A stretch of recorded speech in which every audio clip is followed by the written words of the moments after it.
World War II ended in 1945, but for some weapons, the war never stopped. From Ukraine's trenches to Middle Eastern battlefields, guns designed for Hitler and Stalin's soldiers are still being fired today, proving that some weapons never die. World War II ended 80 years ago. But the guns of that conflict never really died. From the frozen Eastern Front to the jungles of Vietnam, from the streets of Syria to the trenches of Ukraine, weapons forged in the factories of the 1940s still find their way onto modern battlefields. Some are relics dragged out of storage. Others are re-engineered for new wars. And a few have proven so durable and effective that militaries simply never stopped using them. This is the story of World War II guns that refuse to die. Wars don't end neatly.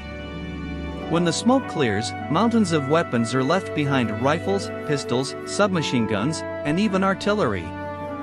The Cold War superpowers stored millions of these arms in warehouses, just in case. And when conflicts flared in Korea, Vietnam, Afghanistan, the Middle East, and more recently Ukraine, those arsenals were cracked open again. For militias and irregular armies, outdated doesn't always mean useless. A World War II rifle or machine gun can still kill just as effectively today as it did in 1944. Wars don't end neatly. When the smoke clears, mountains of weapons are left behind: rifles, pistols, submachine guns, and even artillery. The Cold War superpowers stored millions of these arms in warehouses, just in case. And when conflicts flared in Korea, Vietnam, Afghanistan, the Middle East, and more recently Ukraine, those arsenals were cracked open again. For militias and irregular armies, outdated doesn't always mean useless. A World War II rifle or machine gun can still kill just as effectively today as it did in 1944. One of the most iconic is the Mosin-Nagant. First adopted in 1891, this bolt-action rifle fired the powerful 7.62x 54mm cartridge. It was the rifle of Soviet infantry during both world wars and the weapon of legendary sniper Vasily Zaitsev, who killed over 200 Germans at Stalingrad. With over 37 million produced, it's still everywhere.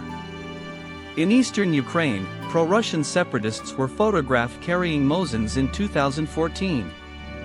Old, yes, but still accurate, still deadly, and still cheap. For some fighters, a rifle designed in the 19th century remains a tool of war in the 21st. Then there's the Maxim machine gun. A water-cooled beast first used in World War I, it was updated as the Soviet PMM 1910 and used heavily in World War II. Incredibly, in 2016 Ukraine officially reissued Maxims from storage. With their distinctive wheeled mounts and water jackets, they were seen again on front lines during the Russian invasion in 2022. It may look like a museum piece, but with a 600 round per minute rate of fire, it's still lethal. Urban combat in World War II showed the power of compact, high rate of fire weapons.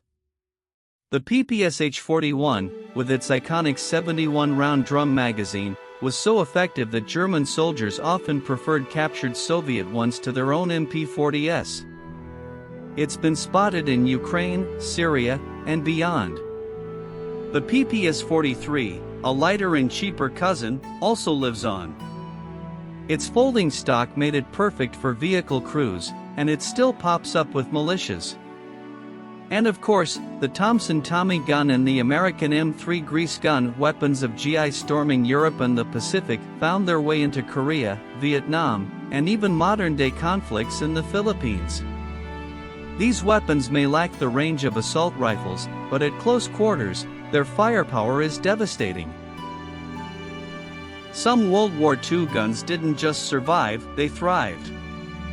The Browning M2.50 caliber machine gun, first fielded in 1933, is still standard today. Mounted on Humvees, helicopters, tanks, and ships, it remains the U.S. military's heavy machine gun of choice.